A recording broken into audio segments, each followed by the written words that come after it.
Hi, Maria. Hey, Benji, how are you? I'm good. You should be able to share your screen later, but let's figure it out if it doesn't happen. How are you? All good, all good. Long time without hearing from you. No, we've been so busy. Yeah, Um, I imagine. yeah, are Good. you still in UCL in London?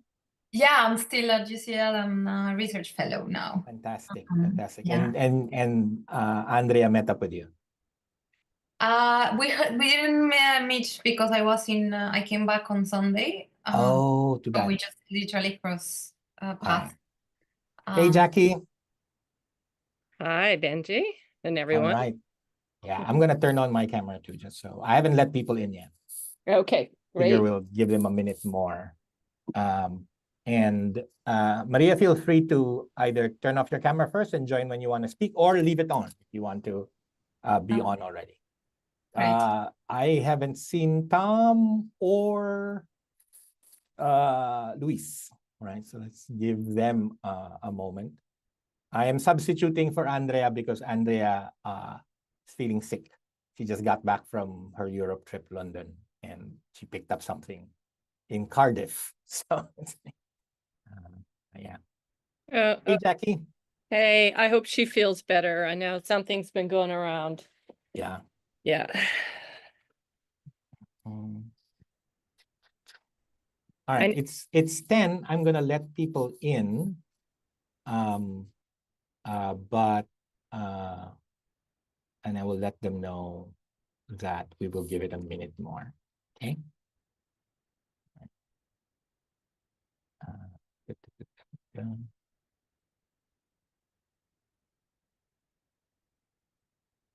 Hello, everyone. Welcome. We're going to wait a few minutes. This is the time where you get to be awkward and you get entertained by awkward silence. We'll give it a few more minutes as we wait for people to come in.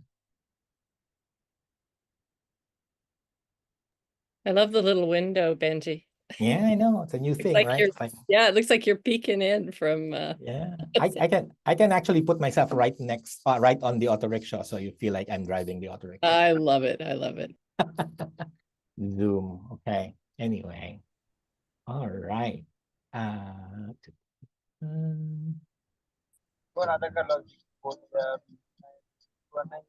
If you are on, please turn off your mic. Okay. All right, let's give it another minute.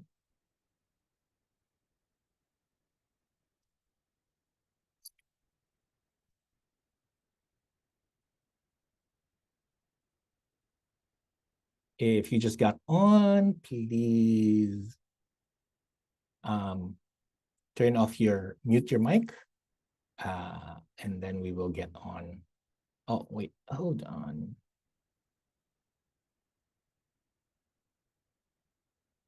Okay. Okay. Tom's here. All right. Let's get started. And I'm gonna switch from okay. And I'm asking Jackie to please turn on your camera. I'm gonna welcome everyone. Welcome to this latest edition of the meet and greet with GNPT and PRISM. Special thanks to the Volvo Research and Educational Foundation for their support of these activities, and of course, Columbia Climate School and Columbia Climate School Center for Sustainable and Urban Development. I am Benji de la Peña, or Benjamin de la Peña, but if you call me Benjamin, I will think that my mother is calling me and I'm in trouble. So you can address me as Ben or Benji. And so I have the privilege of welcoming you all, telling you a bit about GNPT, and then introducing the speakers for today. This is all about safety and security of popular transportation, risks, conflicts, and challenges. I am the CEO of the Shared Use Mobility Center and the chair of the Global Network for Popular Transportation, which is a project of the Shared Use Mobility Center.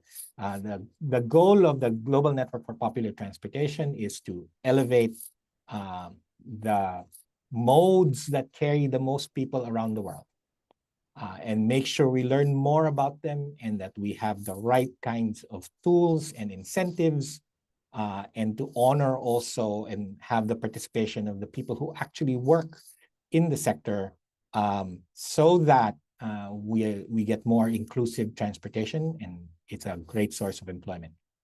Let me pass you on to Jackie for her welcome, and then I will then introduce your speakers for today. Thanks, Benji. So I'm Jackie Klopp, and I direct the Center for Sustainable Urban Development at Columbia's Climate School.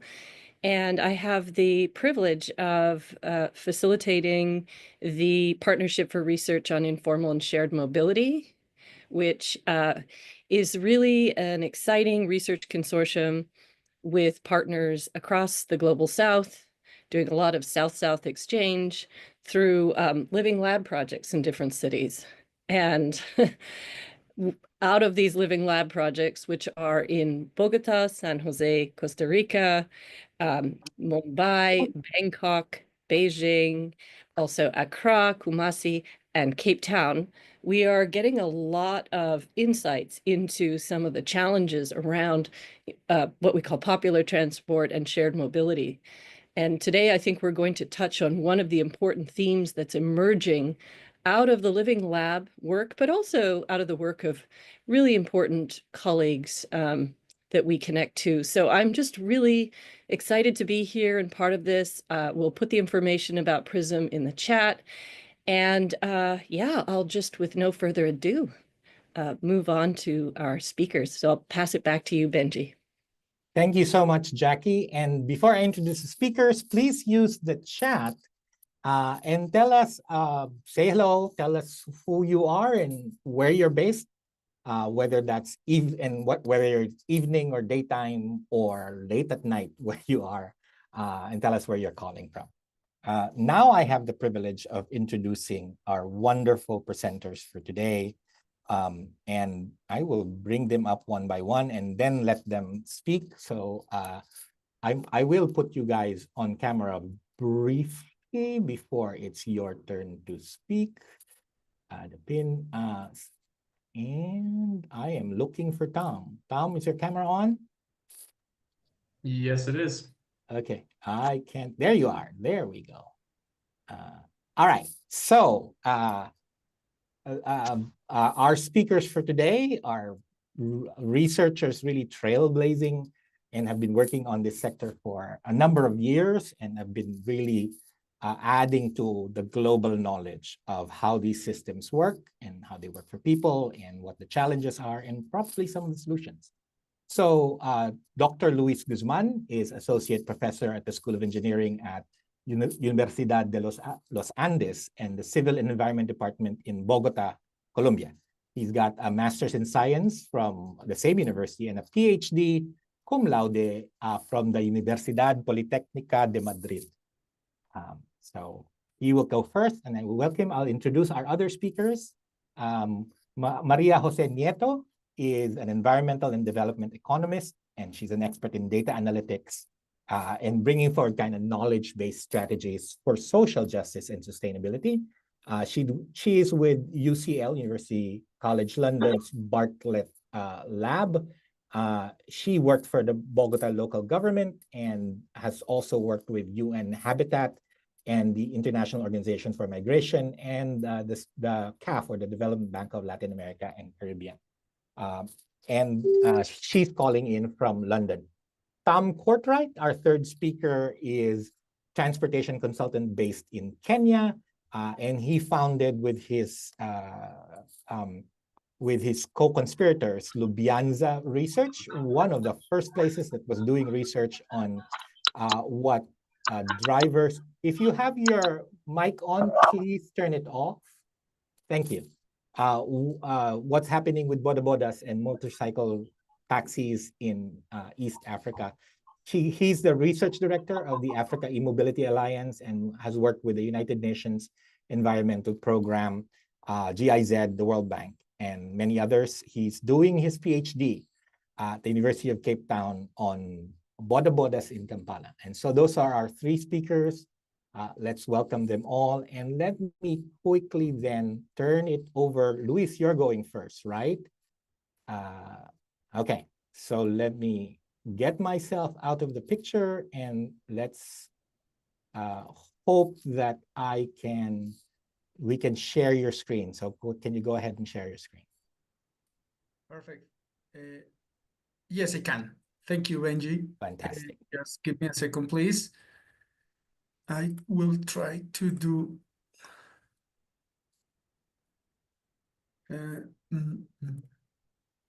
Perfect. My screen is on, isn't it? Yes. Thank you. Well, thank you, Benji. Thank you, Jackie. Hello, everyone. My name is Luis, as Benji told. And I only have 10 minutes, isn't it? Yes. 10 minutes. Okay. I will be this quickly. Well, I know for Latino men, that's very hard. Okay. Okay. Well, thank you. I'm here to tell you about our amazing living lab that we are working on with Jackie and the rest of the team here in Bogota. And because the time is so short, I will focus in some specific parts of our work, but we are, of course, able to receive any questions after the presentation, I think so. So basically, just a little bit of context, because, we are across the world. We are not aware about how or where are all the cities that Jackie mentioned. So we are in Bogota. Bogota is the capital of Colombia, is in the north part of the South America, and the Bogota city is just in the middle of the country. We live here more or less 8 million people, which is around 50% of the Colombian population. And what happened inside Bogota? Well, we have a very particular spatial configuration where we can see here the urban population are super dense in the urban periphery, and the workplace location is just in the other part of the city. So we have a very high movements of transport between periphery, center, and center to periphery every day. And because of that, we have several problems of congestion. So what happened with our public transport system? Basically, I want to share with you guys these ones. Bogota went from last century, went from an informal and highly disorganized system to a formal one with several complications and high costs in that time. Just for example, previously before with the formal system, there was only one driver per bus, per vehicle, and now there are between 2.5 or 3 drivers per bus. Those drivers have contracts, vacations, social security, and that's mean a high cost. Formality costs money, seriously money. So this is a very brief of these steps that the Bogota public transport system pass to between informality to formal. And also the public transport system is very important for the citizens. After health, education, and food services, the proximity to public transport system is what Bogota residents value the most. So we can see here a simple map that illustrates how is the accessibility by block to all the public transport system. So what happened with the trips? We can see here that in a regular day, we have here in the city more or less 12.5 million of trips every day. From those trips, less than 1% are considered made in informal or popular transport modes. So And as we can see here in the map, the darker areas is where the popular transport is more present in the south of the city, in the north of the city, where usually the low-income populations lives in their in the majority. Yes. So, but getting into the of work, we are currently studying 3 different modalities of popular transport. We can see here three parts of the city. These ones, that's it's basically the formal taxis, the regular taxis, are giving a service as collective taxis in a very specific part of the cities. The second one is in the urban periphery south in the city. This is the point, the star number 1. That is a very poor area of the city, located in a very steep areas. And it's working together with the first cable car that the city implemented. And the third one is this purple star, and I think this the busy taxis is the more popular transport, the more informal popular transport in the city, because besides to serve several peripheral areas, they serve as a feeder of the public transport system to try to solve the last mile issues in our city. So we studied 3 different modalities. As we can see here, there are 3 completely different organization system, fares, and drivers and users. So in our living lab, we make 2 sources of information. The first one is qualitative information that is based in focus group.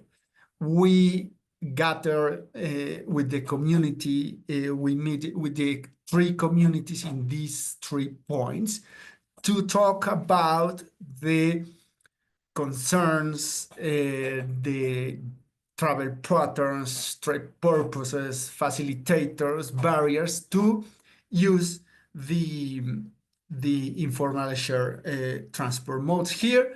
Basically, most by far of the users are belong to the lowest segment of income of populations. And we can see here that bottom line, the most important issues, the most important concerns of the users and also drivers are regarding road safety, personal security, and conflicts between operators and users. Here in the next slides, we can see here a summary about the concerns, the drivers and operators' concerns regarding these 3 issues. And basically, the intersection about these concerns are about the poor, or in some cases, the bad relationships between users, drivers, the lack of institutional support and police harassment, because there are supposed not to be there. These services is not allowed by the law and by authorities, and in some cases, the drivers perceive high risks, especially because the conditioning infrastructure and the steep terrains. This slide, we talk about the users' concern about also the road safety, personal security, and conflicts. And basically, the users highlight also the poor relationship between user drivers, the unsafe of the infrastructures, and basically they are concerned also about the bad shape or about the vehicles, because there are old vehicles very old vehicles or high speeds in some places. And the respect for the traffic regulation, of course. This is the qualitative. Being disrespectful, especially in workplaces when they think you're like them. Sorry, So now they're not. I think, okay, sorry. One moment, sorry about that. Let's make No, sure that no everyone is muted, Yeah, no problem. and then I will unmute you. You mute. Yeah, Yeah. right now. Thank you. This is a summary that we already presented previously, but this is new because we have here the quantitative part. And this is quite interesting because we want to quantify why the popular transport is so attractive for some people according to the socio-demographic characteristic and their location. So to do that, we make a large survey around 380 users across those 3 points, and we find these basic socio-demographic characteristics between, as we can see here, most of the users are women. More than half of the users only have basic education, that means high school. Almost the totality of users are living in the poorest areas of the city, and the income also, the household income also is also very low. And 2/3 of our sample use the popular transport to go to work. And another important portion is used for housework or unpaid caregiving work that is in our country, that is basically made by women, okay? And the age average is 39, 40 years. So to capture that information, we ask in our survey we make surveys online and face-to-face to collect the data, but we ask different issues. I want to show here some particular questions and answers regarding the topic of the session, that is security of the ICM system. So the first one is regarding the satisfaction of the service.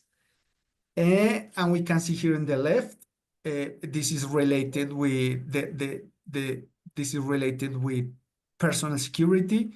The second one is related with road safety, and the third one is related with the kindness, the friendliness, and quality of service, and the relationship between user and driver or operators. And we can see here in a scale of 1 to 5, when for instance, we can see here if I am completely satisfied with the personal security, that means that I perceive the service as completely safe.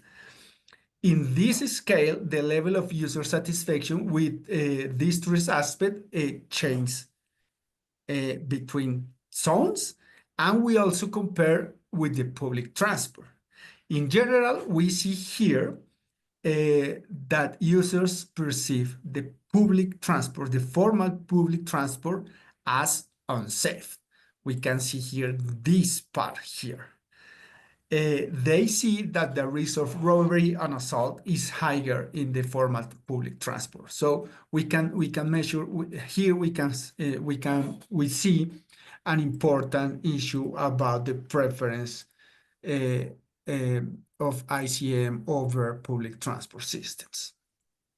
We also ask this thing, and we see here that in general, users perceive that informal transport is not well regarded by society, but still they continue using.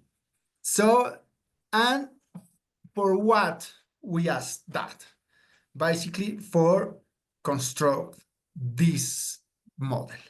This model, it's an hybrid discrete choice model that the previous questions we use it to construct these latent variables that is formed with several questions. For instance, the social, what's mean in this context social cohesions.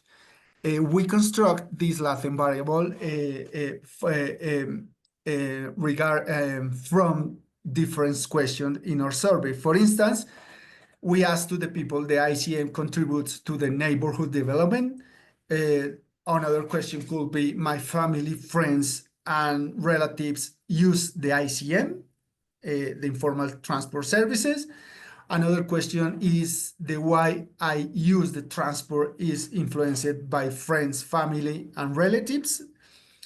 This is social cohesion. This question used to define social cohesion. The transport needs we define with question regarding, for example, my activities require an efficient transport system, or my activities require me to move frequently around the city, or also the city transport alternatives are easy for me to use. Using that questions, we construct these latent variables. In a parallel way, we define satisfaction with ICM and public transport. What question define the satisfaction? This one in the left of the screen. If I'm satisfied with the travel times, that includes waiting times, access times, egress times, in-vehicle times, and cost, that is basically the fare, I'm satisfied with the service. If I'm satisfied with the friendliness of the operators, of drivers, I'm satisfied with the services. If I'm satisfied with road safety, with the personal security, with the comfort, with the pollution and the vehicle condition, I'm also satisfied with these services. So we mix all these variables in a discrete choice model to construct the utility functions by each transport mode. To do what? To estimate the benefit that I could get if I chose one of these alternatives. So the alternatives to choose are ICM services, public transport, or walking. Then this is a preliminary result. Then we have here some numbers. That what means that numbers? Basically, ICM satisfaction, we have here 0.98, 0.85, and 1.02. That means that the most important issue for the satisfaction with ICM is security, because this number is bigger than others. Then we have the second most important issue for satisfaction with ICM is friendliness. And the third one most important is road safety. As we can see here, these values are higher than the satisfaction with public transport. That's numbers translate here. In those numbers, 62 and 1.42. And that numbers tell us in a preliminary way that the ICM satisfaction is bigger. So the probability to choose the ICM over public transport system is higher. So these preliminary results told us why the ICM services are more preferred by the citizens, by those users in that areas, that public transport system. So I think that my time is out.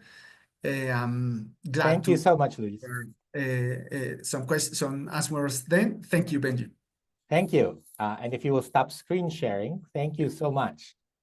We will entertain the questions at the end of the 3 presentations. Now, let me turn you over to Maria and ask her to share her screen. I will. Let me just see, because listening to Luis made me realize I hadn't shared any methodological slides for my presentation. Can you see my screen? Yes, we can Great. see your screen. Super. So, well, first, thank you for having me here. I'm really glad to be part of this popular meet and greet, popular transport meet and greet. I'm Maria Jose Nieto, as Benji introduced me. I'm originally from Colombia, but I've been based in London for the past 8 years, and I'm part of the DPU, Development Planning Unit. I did my PhD, and I'm now a research fellow here. And today I'm gonna present basically the results from my PhD research, which was about specifically 2- and 3-wheelers in a case study in Colombia as well, in Barranquilla and Soledad, which is in the north of the country. But also some of the results that I got doing a couple of explainers about 2- and 3-wheelers for the popular transport network, specifically about personal safety and inclusion, and how 2- and 3-wheelers contribute and to these issues or present challenges. So I'll share a bit of the how. Thanks to Luis' presentation, I realized I should share a bit of the methods. And why talking specifically about 2- and 3-wheelers and not more collective forms of transport or active mobility specifically, and a bit of the key safety and inclusion issues that these types of mobility present, and some very broad and preliminary policy possibilities that can come from the results. So in terms of methods, I had, in my research specifically, I had a bit of a bunch of tools. So I did mapping. First, I started my PhD when the pandemic hit, so I couldn't do in-person research. So I started by using Google Street Views to locate the stations of the 2- and the 3-wheelers, which you could see in most of the pictures of the Street View. And then I also did tracking with the GPS that some of the owners of the vehicles have on their 3-wheelers, not on the 2-wheelers. So on what they call in Barranquilla motocarros, which is like what we mostly know as auto rickshaws. I did surveys, but I also used the official origin destination surveys that had been done in 2012 and 2017 in the city of Barranquilla, which is, as I was saying, in the north of Colombia. You see here Barranquilla, but then Soledad is the southern city, but there's a complete conurbation. Like you cannot tell when these two things, when the two cities, when you go from one to the other one on the ground. And I tried to do mobile interviews, but the sound of the rickshaws made it impossible. So it ended up being just regular interviews with the drivers while they were waiting for a passenger. And what you see here is just a brief recording of one of the rides. So let me just try to go on. There you go. So why did I start researching 3-wheelers and 2- and 3-wheelers?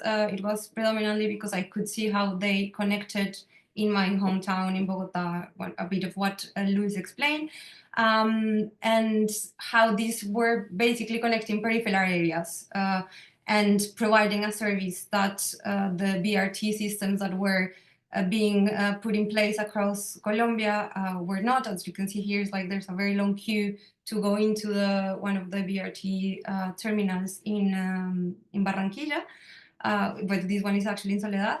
And this means that these 3-wheelers connect peripheral and then settlements to amenities, but also to livelihoods, and serve as a source of feeding to the BRT systems, particularly because of the size that they have. So they are able to get into smaller, less developed settlements, but also they tend to be more affordable and flexible because of how their operating costs work.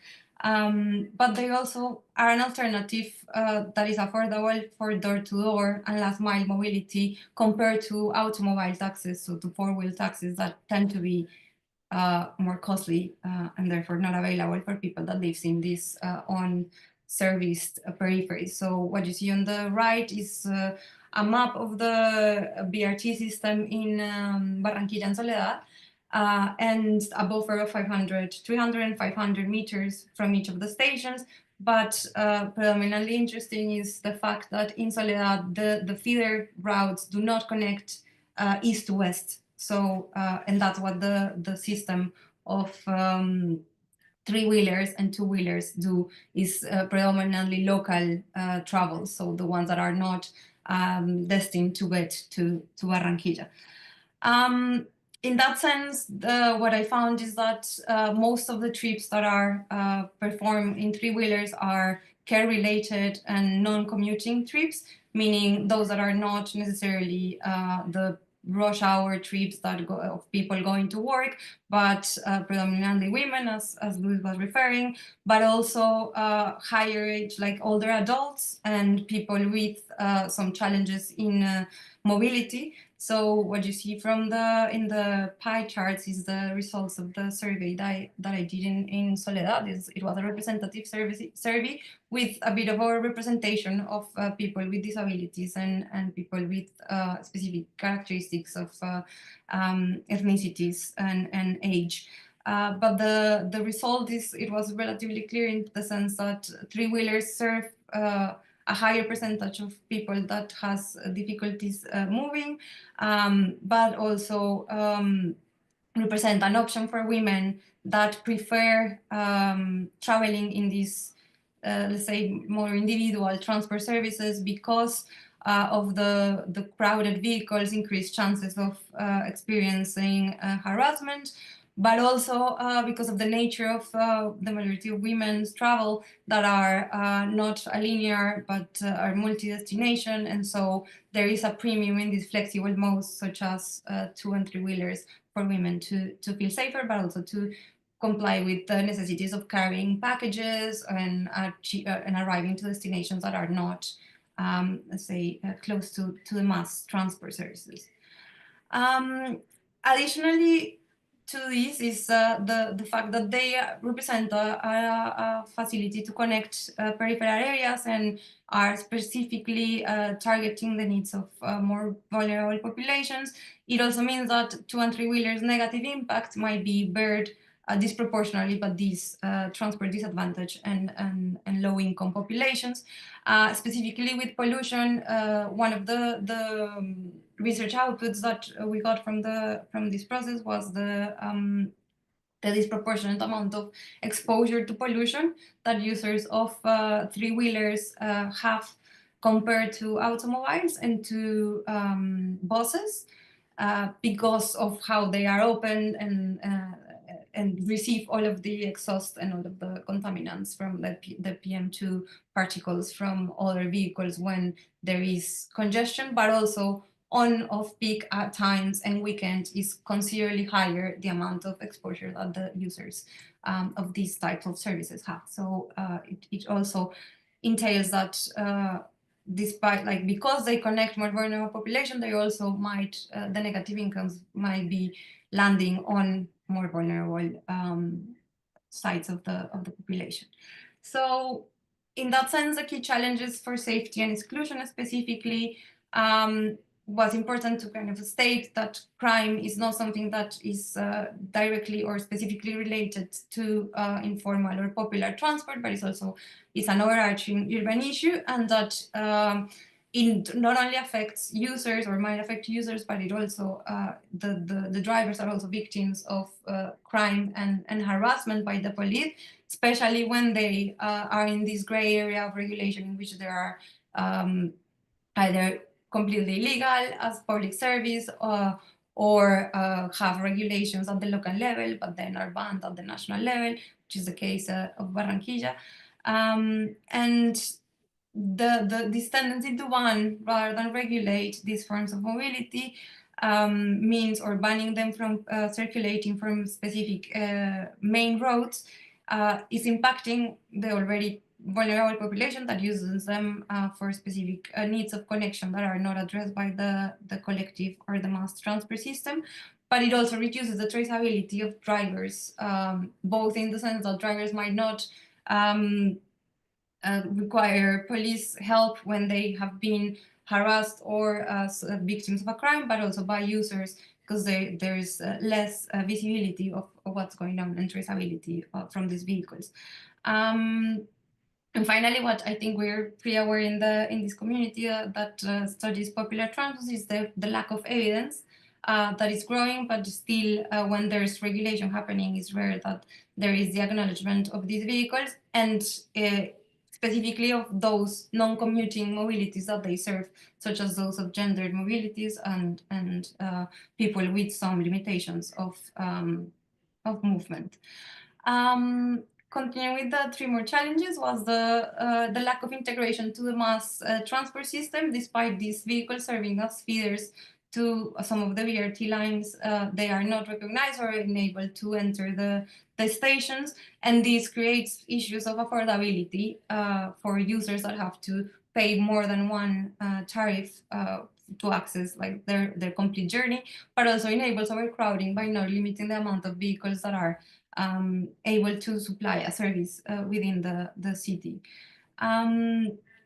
Similarly, the limited capital and misrecognition of popular transportation in the case study means that there is no sufficient funds and there is no way of accessing official financial services for them to improve their service. So even if they want or if they have the intention to improve their vehicle or make it more safe in terms of belts, for example, of adding doors to the rickshaws, there is no sources of their capital is very limited, and then there is no source of formal financial services for them to access. Similarly, there is like a level of uncertainty about the impact that the digital platforms might have, not only on the impact, but also on the potential opportunities that they might present in terms of safety, but also in terms of the fare structure, considering these variable tariffs that you get when there's higher demands at rush hour. And what is this going to mean, and how does this impact the efficiency of the service, but also the inclusion, and when it is a service that is predominantly provided from private incentives rather than the, let's say, more of a public and social service.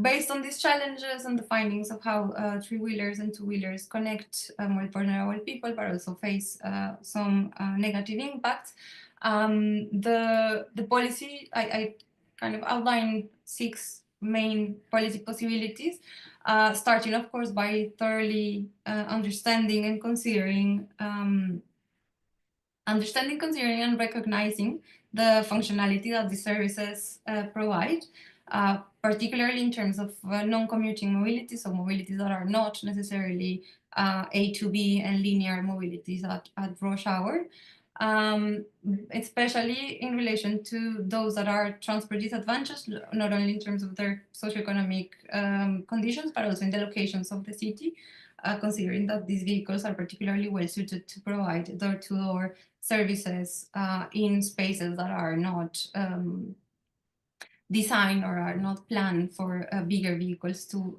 be able to access. This also is connected to the weather conditions and the topographic conditions of some of the places where these vehicles access. As Luis was saying, when there's a higher, where there's a steep incline, that's the case in Bogotá. In the case of Barranquilla and Soledad, it's a very, very high temperatures that make active mobility much more burdensome than in cities where weather would be more willing.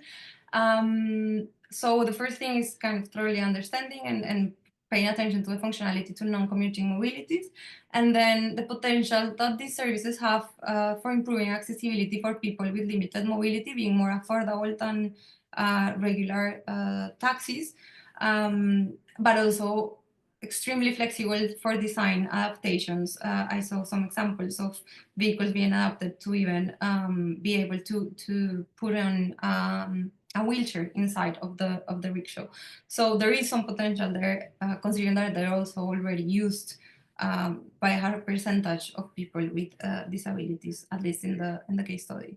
And then there's the usual kind of call for integration into transport systems, making it they are already crucial for this trip, the role that they have in trip chaining. And just to conclude, the fact that there is already processes of organization within the drivers and the owners of these vehicles, but that they're very susceptible to cooptation by political power. And then there are also dynamics of power within, like between owners and drivers, that have to be very, very considered at the moment of development of policy or regulation, of design regulation. And finally, two more things in terms of safety, personal safety, say like the conscientization and the training of drivers about what actually constitutes sexual harassment. A lot of the drivers were not even aware of what was like this line, where was this line able to be traced. So there is a point on training and campaigns for this to become a more clear understanding for the drivers. And again, the importance of traceability developed from regulation rather than just prohibition of the services, considering the service that they provide in terms of connectivity. Yeah, that's about it. Thank you. Thank you so much, Maria. It's fantastic. Let's move on to the third presentation. And let me pin up Tom. And Tom, can you try sharing your screen? And you're a little washed out color-wise. I'm a little washed out. It's an old video camera. I don't know if I have hosting ability, unless somebody can tell me where I can share screen. You should be able to share the screen. There you go. Yep, we're good. Okay, thanks, Benji. Hi, everyone. Good morning, good evening. So I'm going to share a little bit. I hope you're able to see my screen. Yes. Okay, great. So I'll be talking a little bit about 2- and 3-wheeler policy, and in particular, I'll talk a bit more about motorcycle taxis. So I don't think we need to spend much time on some of these introductory slides. I think many of us are very familiar with 2- and 3-wheelers. But basically, I just wanted to make a quick note that these have been invented independently in many places, in Indonesia, in Benin, in Nigeria, in the borderlands of Uganda and Kenya. There's now something like 50 million across the world, and people use them because they're incredibly convenient. As I can testify yesterday, getting to a meeting on time. 3-wheelers, what's interesting and unique about them, as much as I focus on motorcycle taxis, I honestly think a lot more should be done on 3-wheelers. And the reason is that they provide a really interesting dual role, which is that in a lot of places, they both provide boda-boda motorcycle taxi style point-to-point, door-to-door service, but also will provide arterial shared services, acting almost like the smallest minibus you can imagine, right? People jumping in and out, going along main roads, and they play a really interesting role there, even though they all started off as rickshaws, which they're still called in some parts of the world. Why there are so many of them and they're so popular, particularly in a lot of the places many of us live in, is, of course, the fact that they're fairly cheap and affordable to get access to, or there is some kind of financing that makes it available, right? Where you're looking at anything from $20,000 to $50,000 for a bus. A motorcycle can just be $1,000, a tuk-tuk can be $3,000, and people are able to borrow money from friends and family or from motorcycle finance companies and so on in order to just get started. There's often very little operating restrictions. people just get going. They borrow from a cousin or a brother or friend who teaches them how to use it. Maybe they even use that vehicle while they save up enough to get the down payment for their own. Of course, they are very high risk, motorcycles in particular. There's really no protection. Some would say that the chassis is yourself. So that is the protection when you're on a motorcycle. Three-wheelers are viewed as being similarly dangerous, but the traffic statistics show that they are in fact safer than motorcycle taxis. So I'll get quickly kind of into the challenges and some of the policy options, and I'll talk about this generally, but also with a focus on Kampala. So as we all know, there are many challenges. Kampala is perhaps a little bit more extreme than most. So if you consider some of the basic regulatory requirements of having a driver's license, of being registered with what is called a public transport providing entity, of having a helmet and reflector jacket and all of that, the regulatory compliance amongst motorcycle taxis known as bodabodas in East Africa is 1%, which is an impressively low number. But on the flip side of that, when we think about why, and when you spend time talking to boda riders, and the next time you get on a motorcycle taxi and you ask them, what you find so much of the time is that there simply isn't much trust in the existing laws. And from a recent survey that we did at Lubyanza, so we run surveys every 3 months on motorcycle taxis in Kampala. And in our previous survey, what we found was that 2/3 of boda riders' interactions with police involved money, and 90% of those exchanges of money were irregular, more than 90%, in fact. So this means that it was an irregular amount of money. So typically, a fine should normally be 40,000 shillings or a factor of 20,000 shillings, according to law. Most interactions, boda riders are hanging over 10,000, 20,000, whatever they have. It's a negotiation. And there's also no receipt or any proof of there having been an official fine in the first place. So we can sympathize a little bit more with the lack of trust. So in terms of other, issues, we know that, of course, most vehicles today are still petrol vehicles. This is changing really quickly in Asia. It's still very nascent in Africa and in Latin America. We know that the registration processes in some places, Kampala in particular, are still more expensive and more complicated than they need to be. We know that, unfortunately, perhaps somewhat inherently to their nature, they are fairly easy to politicize. And the reason is that they're fragmented. So when you think about minibuses, you have a driver, you have a conductor, sometimes you have a toot or tout, however you pronounce it, and you have an owner, and they all have to work together in one way or another. But with motorcycle taxis, and similarly with tuk-tuks, but motorcycle taxis are particularly subject to this, they can operate by themselves, which makes them very fragmented.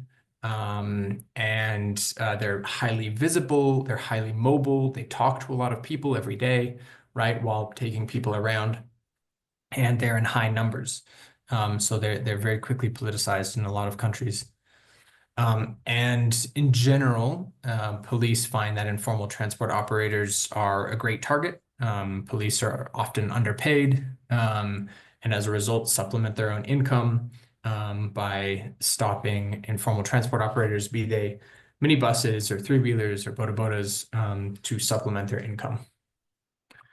So one of the first policy options here, and this is a real sort of baseline, is basically just registration, just understanding who is on the street. Are they registered to a stage? Do they own their motorcycle?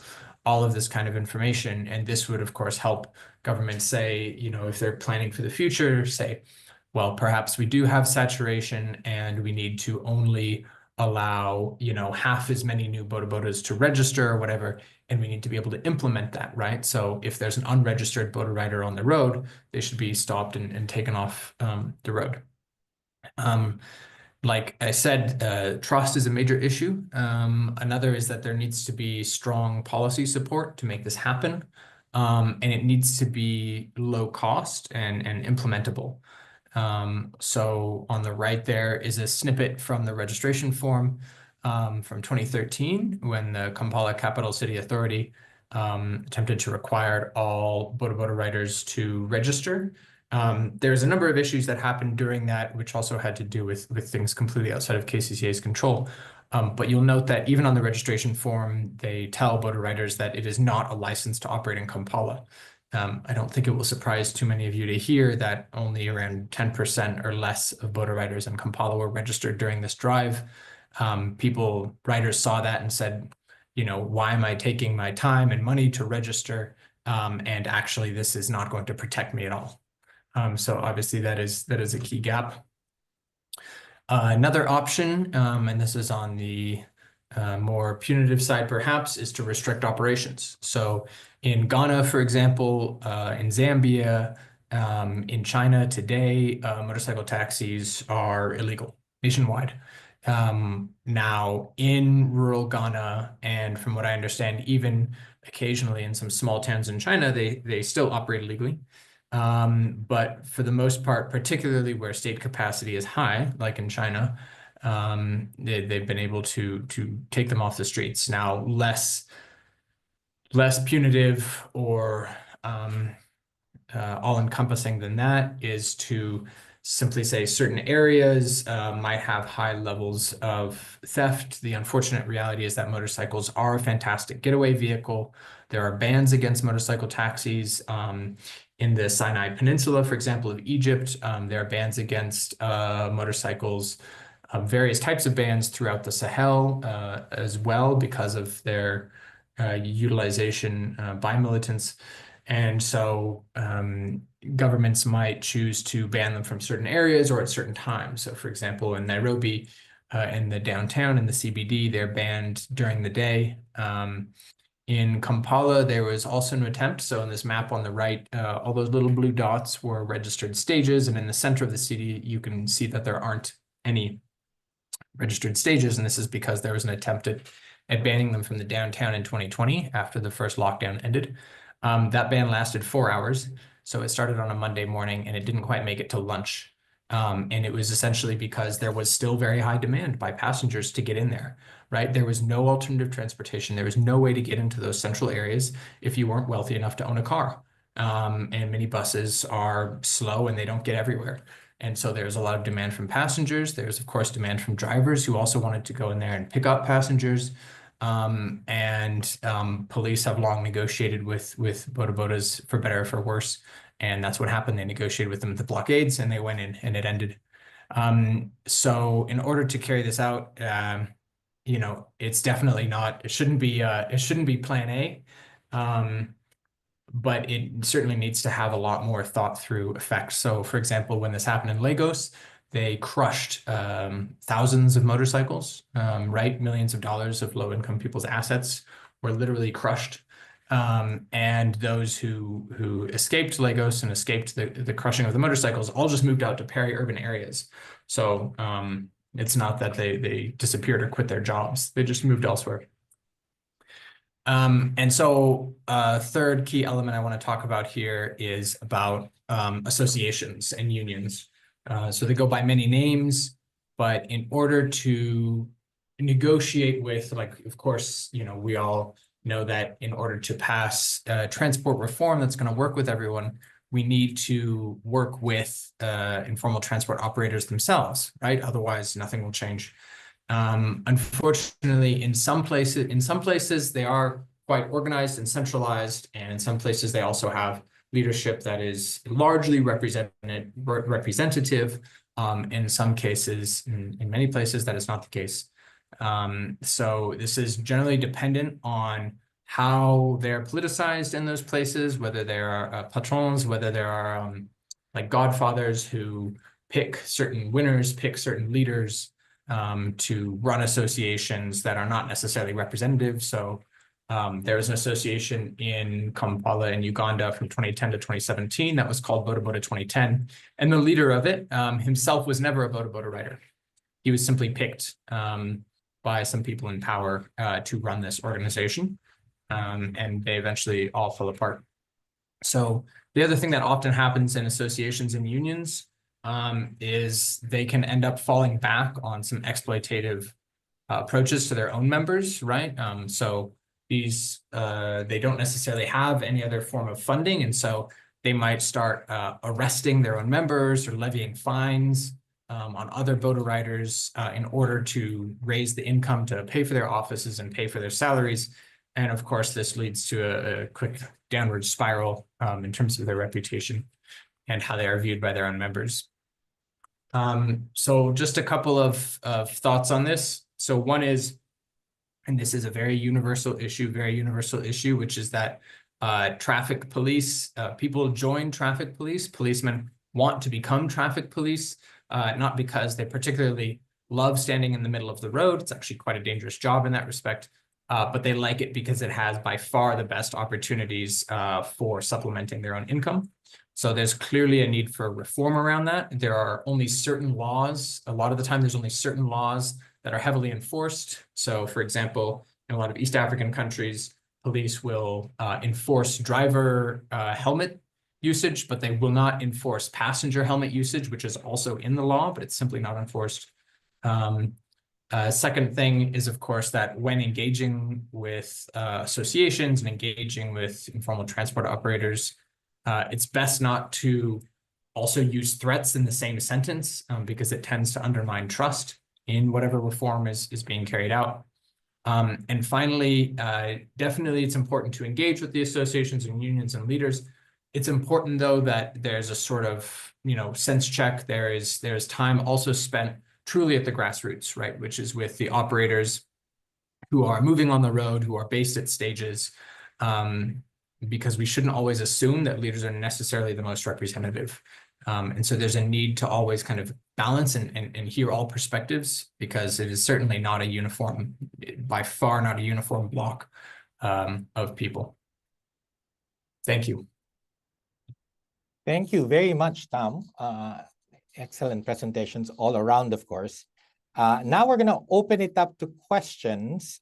You can either ask your question in the chat or unmute yourself and turn on or raise your hand with a hand, the digital hand, and then I'll call on you. But first, I'll put in a few comments or questions, and then also invite the same for Jackie. Let me just get all of our panelists on, and also Jackie.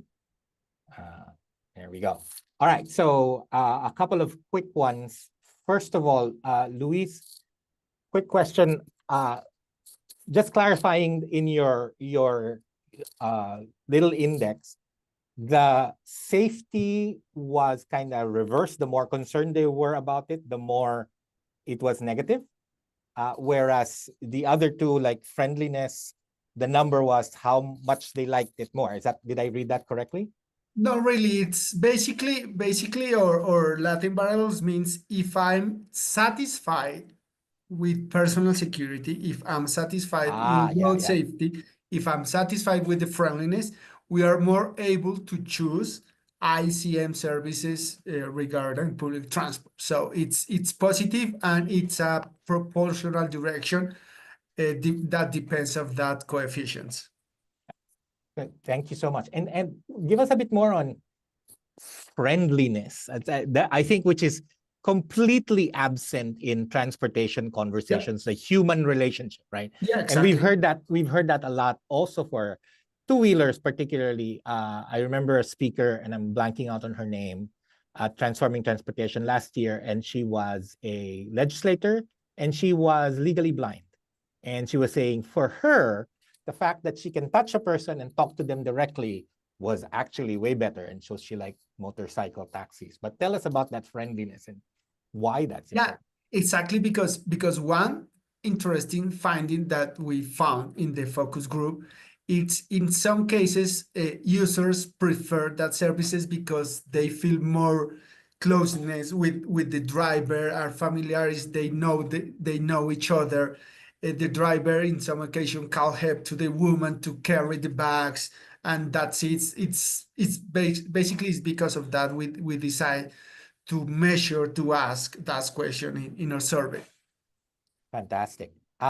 Maria Jose, thank you so much for pointing out that crime or lack of safety is not endemic to popular transportation, even if that is the narrative, and it's essentially an urban problem. But would love to get your kind of insights on how do we tease that out or make people aware that, yeah, it's not just a problem. I used to always say that, for instance, sexual harassment happens in trains too, in very developed economies. That's why they have female-only trains in Tokyo. But what are your insights on how do we disentangle that? Do we say admit that there's a problem and just address it, or do we say just to be very clear, it's an urban problem? Well, that's an excellent question, Benji. I wish I had like a straightforward answer. I guess the first answer, as I usually think with popular transport, is better understanding of it, because at least in my experience, what there is, the vision that there is of the popular transport is very constrained to a narrative of negative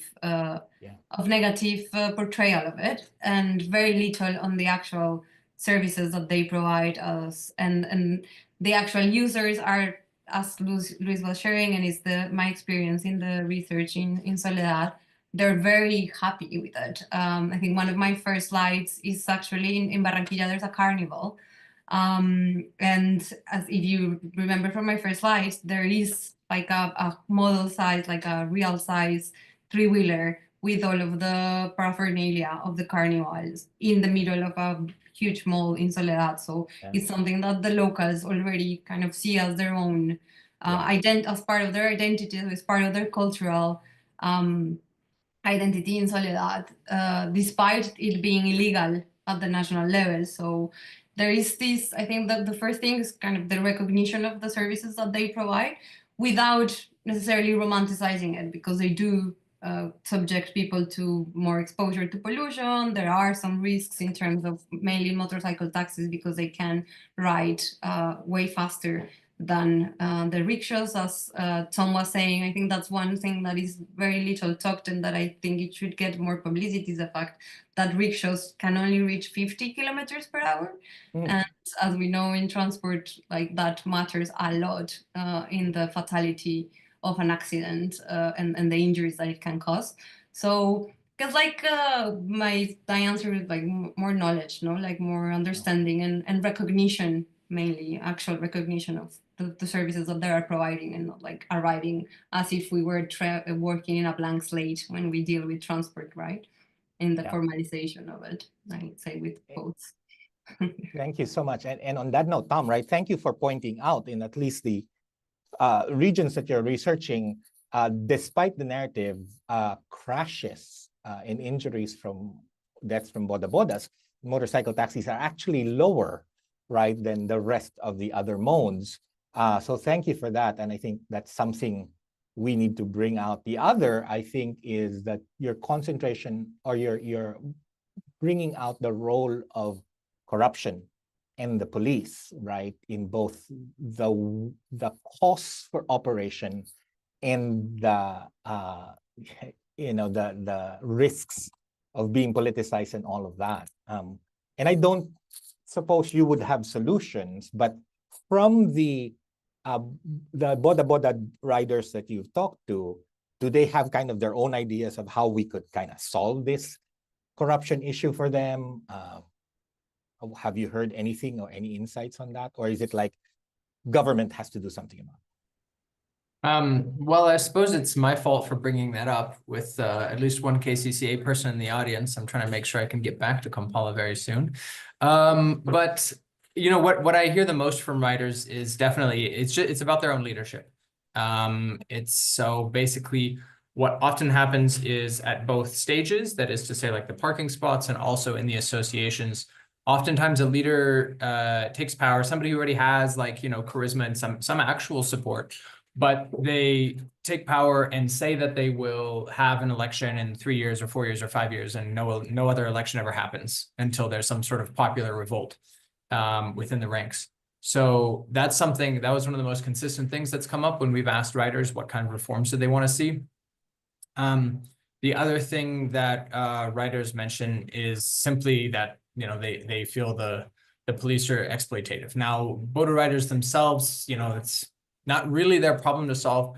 When I've spoken to police commanders, what they have said is, I mean, they themselves recognize that police are sort of underpaid.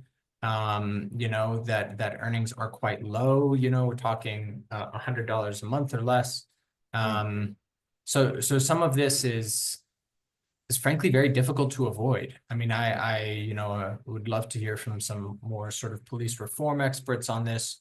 But I think until you solve some of that, yeah, it's very hard.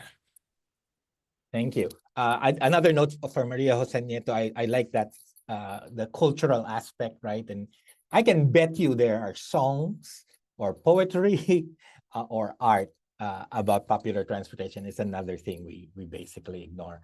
I've got a question. Jackie, you may have questions, but I can turn to the questions in the chat.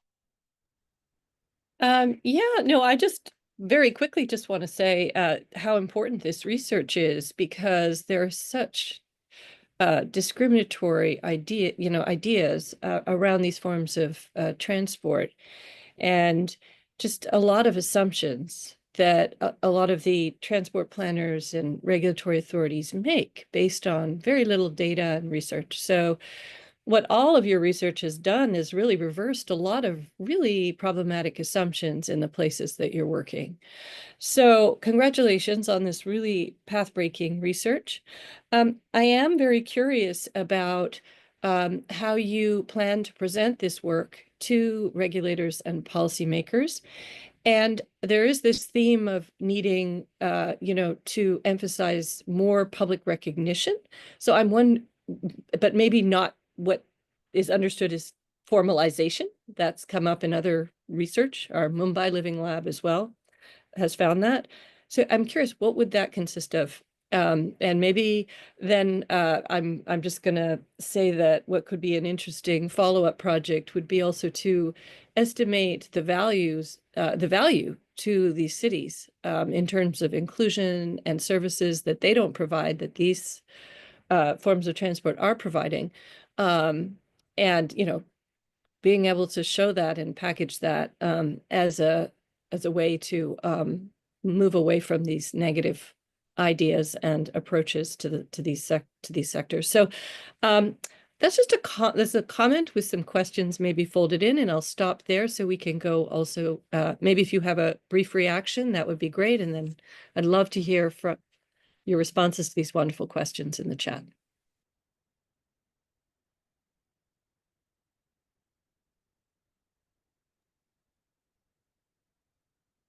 I just want to say something that is your question, Jackie, is quite important, because I don't know, in our case, in a first approach with the local authorities, the popular transport is not an issue, right? They don't want to know nothing about that. So for online, I don't know. We have to looking for more in the data, talking with the stakeholders, talking with the users inside the Living Lab to trying to do something about that. That's an interesting point. What gets measured gets managed, right? And if they have to measure it, then that means they have to respond to it. I'm gonna turn to the question from Shahan to Tom in the chat. Curious to hear your perspective on how and when authorities might selectively enforce rules or turn a blind eye. And I guess I would say, is that at the agency level or the individual enforcer level, particularly when it's convenient or it aligns with their interests, with, I guess, the agency's interests. Have you encountered situations like this in your work, and how do you interpret those choices? And Ahmed, I'm not sure whether choices you mean for the agency or choices for the operator of the popular transportation. Thanks, Shahan. Thanks, Benji. Yeah, really great question. So I think partly I see that you've started to answer the question yourself, such as saying that when it's convenient or aligns with their interests. So yes, very much so.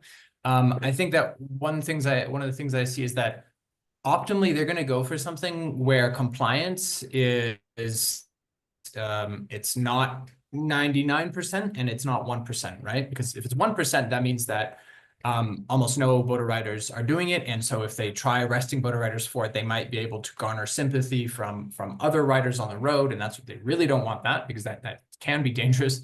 And if it's 99%, then they're just not going to catch many of them, right? So that's why driver helmets in particular, I think, are really a great target for them. And that's why they tend to target that a lot, because it's something where we see compliance in Kampala is, depending where you are in the city, anywhere from 60 to 90%, which means that on the road, you always see some guy who doesn't have a helmet, but enough have a helmet that it's clearly the norm. And there's also a very obvious safety benefit, and it's something that has always been enforced. And so that has always been enforced.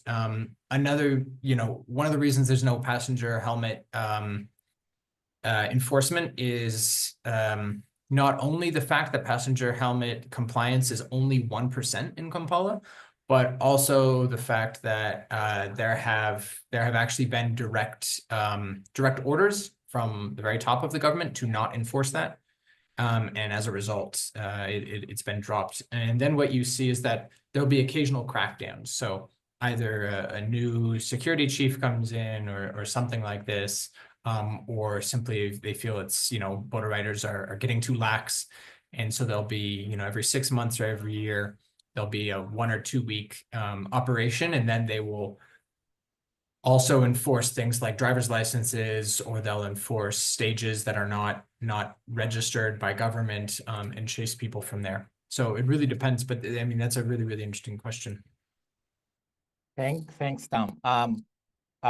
Jean Naika adds that it's easier for the riders to pay a bribe than have these motorcycles confiscated. The process to recover them is stressful. And just as a comment on that, these are usually traffic infractions, right? And imagine if we apply this to private car owners, that if you have a traffic infraction, we confiscate your car, or to any sort of business, because these are livelihoods, that if you get an infraction, then we take away your livelihood. So, but I wondered for both Maria and Luis, if you have reactions to that. Is that partly a problem too in Bogota, where the punishment is usually the taking away of the livelihood? I would say the interesting thing in Colombia is that you have a law that is a national law who enables, prohibits these vehicles to provide public services in cities that are more than 50,000 inhabitants. But then local authorities have had to deal with the services, or at least this is the case in Soledad, where you have 6,000 three-wheelers operating. So you have a system of color, and they call it picuicolor, which is like if you're a specific color, you cannot ride in specific days of the week as a three-wheeler. So there is regulation at the local level and recognition, but then nationally they're illegal. So that means that the local authorities risk being punished by controlling how the operation of these services works. And then they do so by national transport code. They have to impound the vehicle, and the punishment for the second time that you're found providing this service in your motorcycle or your rickshaw is the same as driving inebriated. So you're punishing a person for providing a service at the same level as you're punishing someone that is driving drunk, which it kind of tells you how the level of unfairness. I don't know, that's specifically in Barranquilla. So it's a national law that works with the local law. So there's also that kind of, if you were to address this process, you would have to deal with not just with the local authority, with the Ministry of Transport and how this works as a multi-level governance issue. Yes, just to complement that, sorry, Benji, we have, as Maria Jose says, we have a lot of laws. We have many laws. The problem is to enforce them. So I think that I saw some question in the chat about regulation and whatever. I think the regulation is a step that is so far to fix the problem.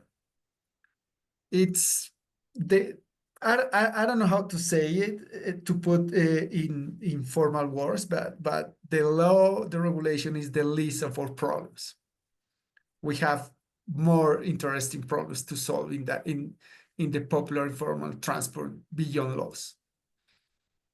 I think that's an excellent point, and very often the questions are like safety again, and then how do you enforce, but not enough on understanding, well, what causes the safety issues, right, and what's driving that. There was very interesting, I'm just going to say, very interesting piece in the conversation about research that what I think done in, I'm not sure, Uganda, so might have been Kampala, and they, this researcher, I'm going to put the link on, looked at providing incentives for safer driving.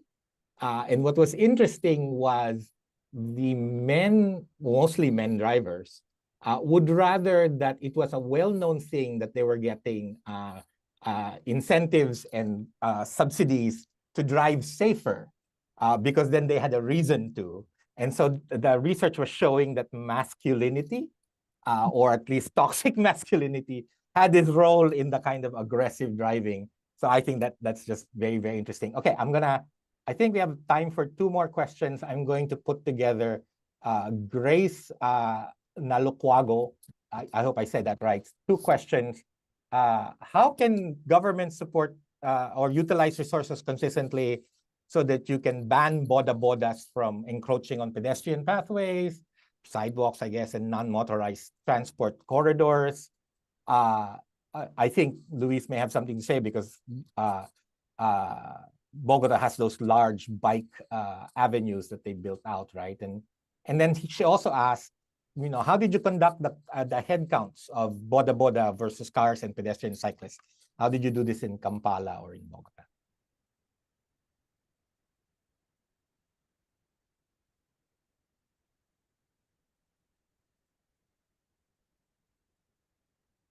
Okay. Does any of my panelists want to volunteer? Well, I'll jump to another question then. One of the other questions was from Ryan Arthur. Tell us about, and this is, I guess, to everyone, the move to digital apps. How is that going, and does that actually reduce theft, or does it even, I'll add to it, right, reduce corruption? What do you think? Are digital apps helping or not helping? I have another comment. Sorry. Oh, okay. Just quickly, in Nairobi, the wives of policemen get a lot of money on their M-Pesa accounts. So police know that they can't have M-Pesa, which is the mobile money. They can't have receipts showing that people have been sending money to them. And so they have people send money to their wives. So there's always a way around it. In terms of direct theft of cash, I think it has helped. But actually what I see around here is that the biggest and definitely the most dangerous theft isn't necessarily of cash, but it's of the motorcycles. And there's very often violence. So that's actually one of the biggest and most common forms of assaulted robbery. In fact, assaulted theft, violent theft of a motorcycle is its own category of crime in Uganda. So that remains a big issue.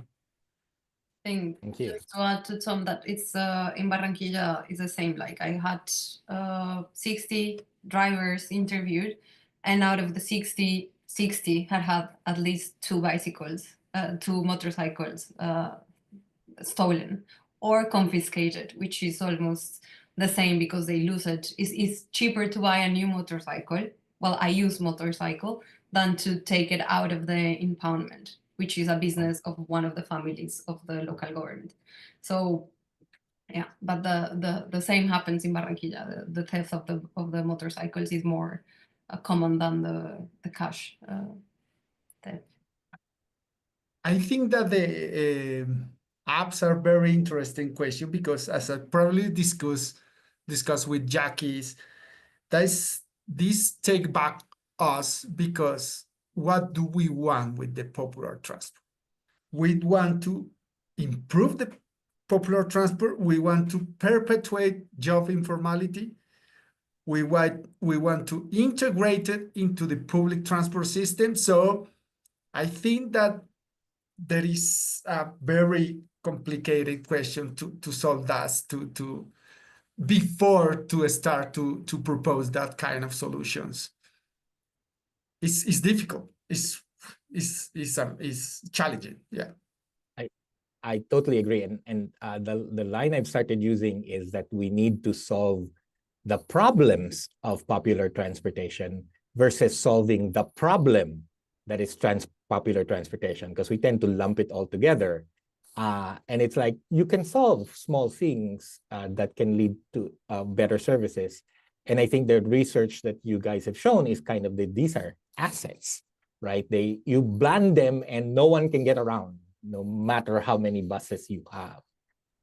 Or they get to places that the other vehicles cannot get to, or at different times, or trip chaining, not the commute, right? So that understanding them as assets, and then solving the problems attendant to that. The other thing that we tend to do, of course, is it's very paternalistic, right? We're gonna discipline you into the behavior we want, rather than in recruiting them, which is why this research is so important, into their solutions and their concerns and putting that front and center. Jackie makes the point that, higher police salaries are not panacea. Corruption goes all the way up to the heads of, the national government, including manipulating stock prices by declaring tariffs and then moving back. So really, that's kind of a hard ethical question. I think minimizing it would be great.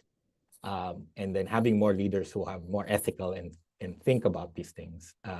Interesting, Tom, your point of the democracy, the level of democracy, if we call it, within the Boda rider associations, the stages, and what role that could play too in improving the services. Okay, we've got 5 more minutes, but if there are no more questions in the audience, I am happy to give everyone back 5 minutes of your day. And then thank you so much to our great speakers and Jackie, and thank you to the research network that is PRISM. If you have questions, write us email, subscribe to Pop Transport, visit the PRISM website, and we will be releasing the recording of this session and also the slides so that we'll make those available. And with that, thank you so much, everyone. Enjoy the rest of your day, whether that's the rest of your morning or the rest of your evening. Thank you very much. Thank you. Thank you, Benji. Bye. Thank you, Benji. Bye-bye.